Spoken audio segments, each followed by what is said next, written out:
प्रेम शुक्ला जी, नहीं, मैं बीजेपी की भूमिका जानना जवाब दे दीजिए, फिर प्रियंका जी के पास जाऊंगा। संशोधन में कर दूं, आपने जो लिस्ट दिखाई थी हाँ। उसमें शिवसेना का जो असली गुट जिसके पास 13 सांसद हैं, हाँ। वो भी समर्थन में हमारे हैं। नहीं, मैं तो और संसद- शिवसेना उद्धव उसको गुट की बात दिखाया नहीं था, नहीं आपने, लेकिन शिवसेना असली बाला साहब की ठीक जो है। शिवसेना है जी। वो गुट भी जरा उसको शामिल कर लीजिए ठीक है। आपके नैरेटिव में। एक बात, दूसरी बात, अगर जो है राष्ट्रपति पद पर उनको एक जनजातीय समाज की महिला को बनाना, यही भारत के इतिहास में स्वर्णाक्षरों में अंकित करने का जो सत्कार है वो आदरणीय नरेंद्र मोदी जी के नेतृत्व में हुआ। जब उनको राष्ट्रपति कह के कलंकित किया जा रहा था, जब उनके रूप रंग पर कांग्रेसी टिप्पणियां कर रहे थे और तृणमूल कांग्रेस के लोग ने तो क्या क्या कहा था, तब भी भारतीय जनता पार्टी जनजातीय समाज, उसकी महिला और राष्ट्रपति पद की गरिमा को हमेशा अक्षुण्ण और वैभव वही दलील तो लेकर आपके सामने आके खड़े हो गए कि आपने जिसको इतना सम्मान दिया, उस वक्त जब देश को नया संसद भवन मिल रहा है, तब उनके सम्मान में आप इतनी कमी क्यों ला रहे हैं? हम नहीं कर रहे हैं, फिर आप गलत आरोप लगा रहे हैं। नहीं, मैं नहीं आरोप लगा रहा हूं, ये आरोप लगा रहे हैं। मैं ये तो उनकी झूठा बात कर आरोप रहा हूं। लगा रहे हैं, ये झूठ बोलने वाले लोग हैं, झूठा आरोप लगा रहे हैं। चरण सिंह जाबरा, मैं आ रहा हूं, प्रियंका कक्कड़ से क्योंकि बात नहीं हो पाई और अक्कू जी से बात नहीं हो पाई। एक बार इनसे बात कर लूं, फिर डिबेट ओपन करते हैं। प्रियंका जी बताइए, जब संसद भवन का उद्घाटन कौन करेगा, ये जब स्पीकर तय कर रहे हैं, तो बीजेपी पर क्यों आप लोग आरोप लगा रहे हैं? स्पीकर अलग है, आप कह रहे हैं कि संवैधानिक पोस्ट नहीं, अलग तो है और उसमें बीजेपी का कोई रोल नहीं है, भाजपा का कोई रोल नहीं है। ये देखिए, आप ये समझने की कोशिश है कि भाजपा लगातार टोकनिज्म और सिंबलिज्म करती है, उसकी कथनी और करनी में बहुत फर्क होता है। ये कैसे पता चलेगा? 1 मई 2023 अभी की तारीख है।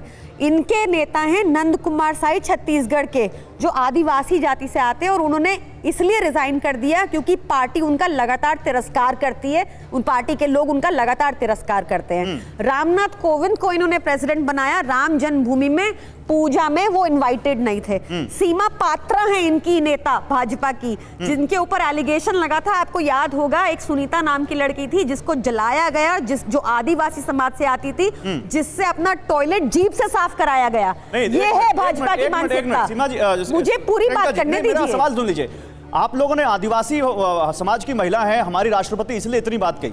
उस वक्त आप लोग कहाँ थे जब यही आदिवासी महिला समाज की जो राष्ट्रपति हैं, जब वो कैंडिडेट थी और आप लोगों ने उनका विरोध किया था? बिल्कुल विरोध नहीं किया था हमने विरोध नहीं किया। आप गलत जानकारी दे रहे हैं। एक दिखा दीजिए हमने विरोध किया हो, एक जगह दिखा दीजिए हमने विरोध किया हो। यशवंत सिन्हा का समर्थन किया था। आप गलत जानकारी दे रहे हैं, आप गलत जानकारी दे रहे हैं। हमने बिल्कुल विरोध नहीं किया था। मैडम, आपने यशवंत सिन्हा का समर्थन किया था, ऑन रिकॉर्ड है। Congress, NCP, TMC, CPI, Samajwadi, RSP, आम आदमी पार्टी, ये तमाम थे जो यशवंत सिन्हा के साथ थे। बिल्कुल गलत पार्टी का साथ दे रहे हैं अभी, जो जानबूझ के, जिनके अंडर, जिनके राज में गुजरात से लेके ओडिशा तक लगातार दलित, आदिवासी, पिछड़ा वर्ग को लगातार प्रताड़ना हो रही है, लगातार उनके ह्यूमन दिया था कि नहीं दिया था साथ यशवंत सिन्हा जी का? वो तो पॉलिटिकल डिफरेंस हो सकता है ना। डिफरेंस था। आप ये बताइए, आप इसको कैसे इक्वेट कर रहे हैं? हम कह रहे हैं फर्स्ट सिटीजन को बुलाइए, फर्स्ट सिटीजन को बुलाइए, इनॉग्रेट करने के लिए तमगा जोड़ रहे हैं। आप लोग फर्स्ट सिटीजन होने।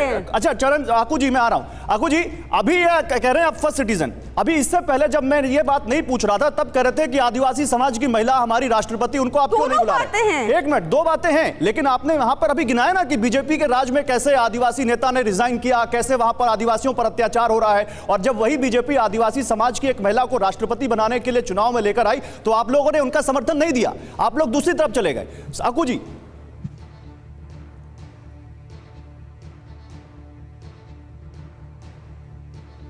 आकू जी आवाज आ रही है आप तक? जी आ गई आवाज, आ गई। आकू जी, क्या लगता है आपको? पॉलिटिकल पार्टियां हैं, पॉलिटिक्स करेंगी, लेकिन क्या लगता नहीं कि कुछ चीजें हो जिन पर पॉलिटिक्स ना हो तो देश की इमेज थोड़ी अच्छी हो जाएगी?